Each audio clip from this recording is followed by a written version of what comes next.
결혼하신 지 오래되신 분들한테 이런 질문을 드리면 처음엔 다들 멈칫하세요. 지금 당신은 어떤 사람인가요? 잠깐 생각해 보세요. 지금 이 순간 당신은 어떤 사람인가요? 뭘 좋아하고, 뭘 원하고, 요즘 어떤 생각을 하면서 사는 사람인가요?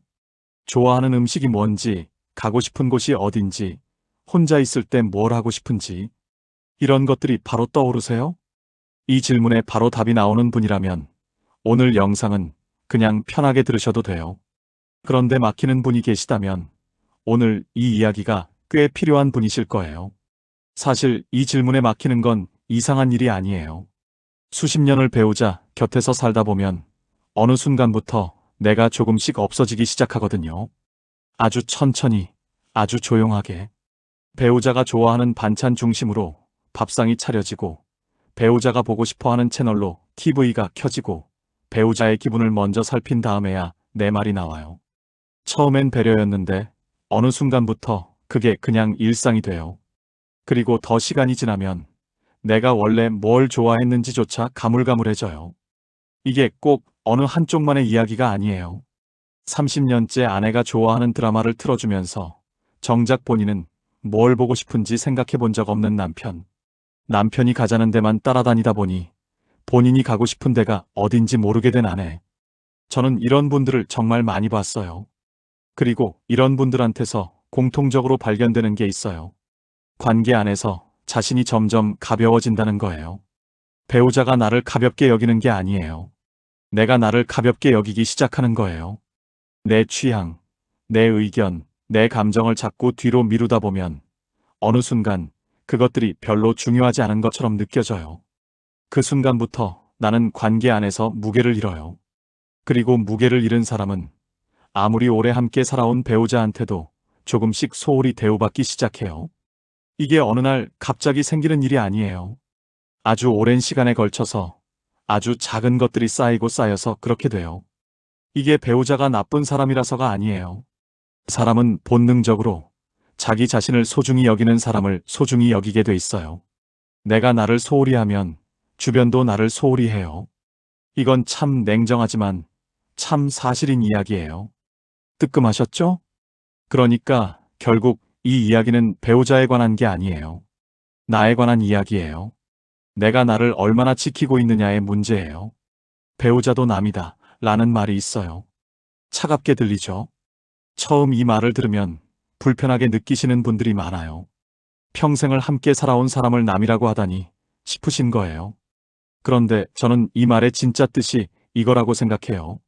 아무리 오래 함께 살아도 우리는 서로 다른 두 사람이라는 것. 그리고 서로 다른 두 사람이기 때문에 각자에게는 각자의 삶이 있어야 한다는 것. 배우자가 소중하지 않다는 게 아니에요. 나도 배우자만큼 소중하다는 거예요. 나도 이 관계 안에서 독립된 한 사람으로 남아 있어야 한다는 거예요. 말은 쉬운데 이게 수십 년을 살다 보면 정말 어려워요. 지금 이게 지켜지고 있는지 한번 솔직하게 들여다봐야 해요.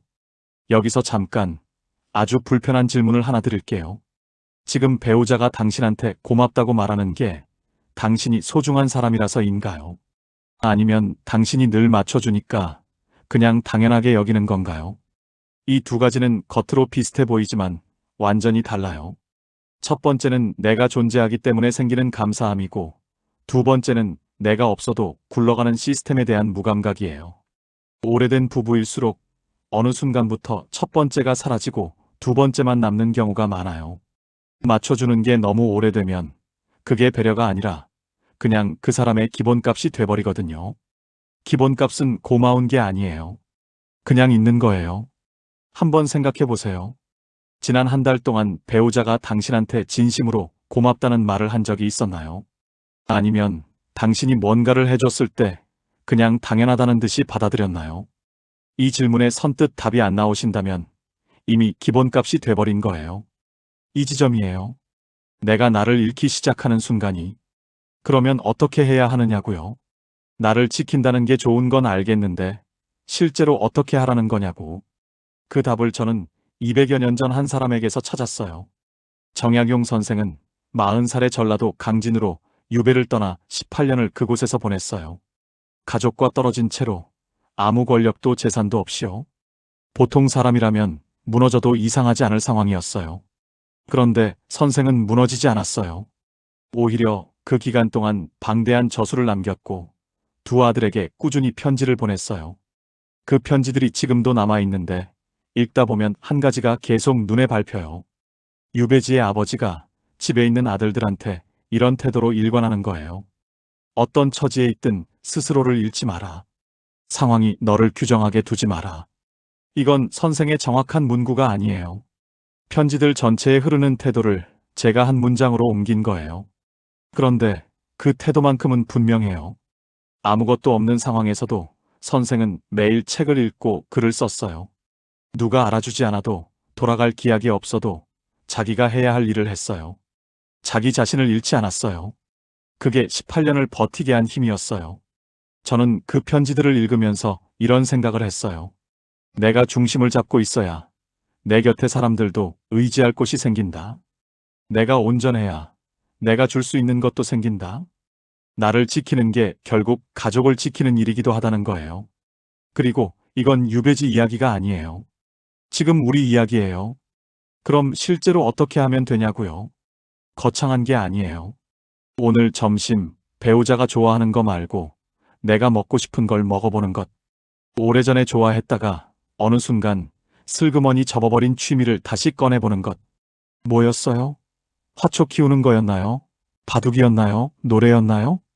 그게 뭐였든 간에 그걸 접어버린 순간부터 나의 한 부분이 같이 접혀버린 거예요. 산책이든 독서든 그냥 멍하니 앉아있는 것이든 배우자한테 설명하지 않아도 되는 나만의 한 시간을 만드는 것. 이게 너무 작고 사소해 보이죠? 근데 이 작은 것들이 쌓이면 내가 나한테 돌아오는 거예요. 그리고 한 가지 더요. 내 안에 있는 생각들을 전부 꺼내놓지 않아도 된다는 거예요. 부부 사이에 숨기는 게 없어야 한다는 말 많이 들으셨죠? 저는 그 말이 절반만 맞다고 생각해요. 생활과 큰 방향은 당연히 함께 나눠야 해요. 그런데 아직 내 안에서 정리되지 않은 생각들, 확정되지 않은 계획들, 이런 것들까지 다 꺼내놓을 필요는 없어요. 오히려 그 공간이 있어야 내가 계속 생각하는 사람으로 살아갈 수 있어요. 다 말해버린 사람은 더 이상 생각하지 않아요. 생각이 입 밖으로 나가버리는 순간 그걸로 정리가 돼버리거든요. 내 안에 남겨두는 것들이 있어야 나는 계속 무언가를 품고 있는 사람이 돼요. 그게 깊이예요. 그 깊이는 배우자를 다루기 위한 게 아니에요. 내가 나답게 살기 위한 거예요. 그리고 내가 그렇게 살 때 곁에 있는 사람도 비로소 내 옆에 살아있는 사람이 있다는 걸 느끼게 돼요. 여기서 꼭 한 가지만 짚고 넘어갈게요. 오늘 이야기가 배우자를 경계하거나 계산하며 살라는 말로 들리셨다면 그건 제가 드리고 싶은 말이 아니에요. 나를 지키는 게 배우자를 밀어내는 일이 아니라는 거예요. 오히려 반대예요. 내가 텅 비어 있으면 배우자에게 줄 수 있는 것도 없어요. 그냥 빈 껍데기 둘이 함께 있는 거예요. 둘이 있는데 혼자인 것 같은 그 외로움 느껴보신 적 있으세요? 오랜 시간을 함께 살았는데 정작 내 마음을 털어놓을 곳이 없는 것 같은 그 감각. 그 외로움의 정체가 사실은 이거예요. 내가 없어서 생기는 외로움이에요. 내가 온전한 사람으로 있지 않으니까 진짜 대화가 안 되는 거예요. 내가 온전해야 배우자 곁에서도 온전한 사람으로 있을 수 있어요. 나를 잃지 않는 것, 이게 나를 위한 일인 동시에 우리를 위한 일이에요. 오늘 이야기가 마음에 남으셨다면 좋아요와 구독 부탁드려요. 은빈 문장관은 앞으로도 이 자리에서 말하기 어려웠던 이야기들을 계속 꺼내드릴게요. 오늘 딱 한 가지만 해보세요. 오래전에 좋아했던 것 하나 지금 떠올려 보세요. 그게 뭐가 됐든 그걸 다시 꺼내는 게 오늘의 숙제예요. 품격 있는 노후는 더 많이 내어주는 데서 오는 게 아니에요. 끝까지 내가 나로 있는 데서 와요.